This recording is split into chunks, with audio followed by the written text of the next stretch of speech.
Hey all, welcome to Homeschooling with Hira. Hope everyone is well. In today's video, we shall learn about informational writing for kids. Now, what is informational writing and why do we need to teach this to kids? We are going to learn it now.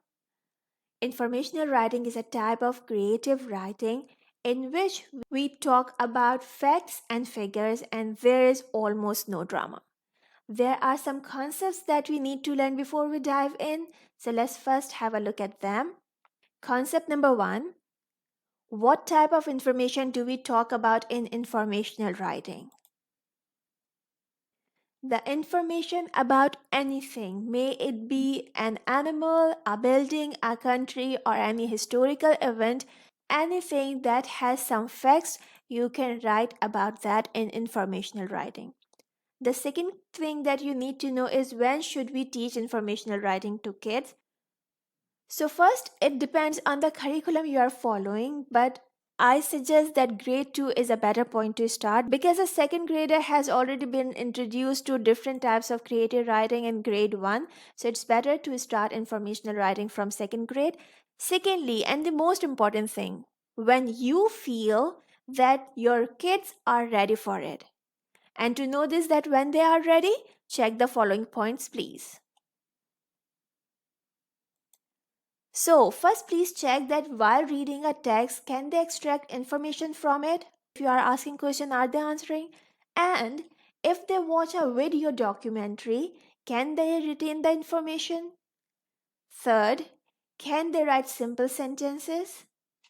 If the answer to these questions is a yes, then go for it.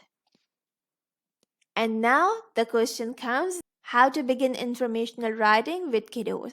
And for that, I'm taking you to my website, homeschoolingwithhera.com.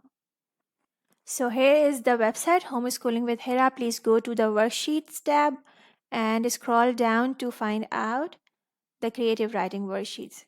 Click here. Go down to informational writing templates. Here you will find some templates about informational writing. For example, take this one, dolphin. Start with some animals because children can relate with animals. They like to talk about them. They like to watch movies or cartoons related to them. So that's why I have kept these basic worksheets related to animals like dolphin, the most famous creature. What they need to do in this type of informational writing, they need to write the habitat of dolphins, features if they have any special features, what they eat, how they move, and if they got to know any interesting facts. Now, from where they will get all this information to write here? You can either provide them with a piece of writing, a text in which this information is already written. They will read the text and then fill in these columns, and this will be their report. Or you can go to YouTube, right here, dolphin documentary for kids, and you will get lots of things. But the best thing is to go National Geographic Kids. Okay, so here you will find some reasonable and short videos for any animal you want to talk about, right? So this is how you can get the information. This is how you can make your creative writing classes interesting and interactive. Some other worksheets are here as well. This is for cactus. You can again download this worksheet for free. Endangered species, this is another thing. We can talk about endangered species.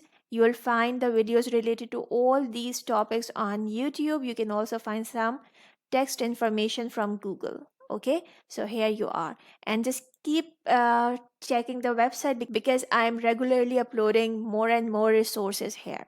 These templates are for beginners, the kids who are just introduced to informational writing. If you want to do informational writing with higher grades, you can simply Google the worksheets, or you can just wait a little for me to populate the worksheets for higher grades here as well. Now let's get back to our presentation. Please remember some points. It's always better to have them work in groups until they get confident enough. Okay, don't ask individual kids to write something because this is something new for them and they might struggle and might feel overwhelmed. So let them work in group. Secondly, the most important point is have them use VCOP. Now, if you don't know what is VCOP, I'm sharing a video in the description box. You can also watch it by clicking on the I button. This is a creative writing systematic program. If you want to take the workshop with me on this program, please join my WhatsApp group. I'm also sharing the link to my WhatsApp group in the description box. So if you like to join my workshop, please ping me. And that's all for today's video. I hope you have got something useful from it. If yes, so please like, subscribe and share. And don't forget to make it a great day. Happy learning. Bye.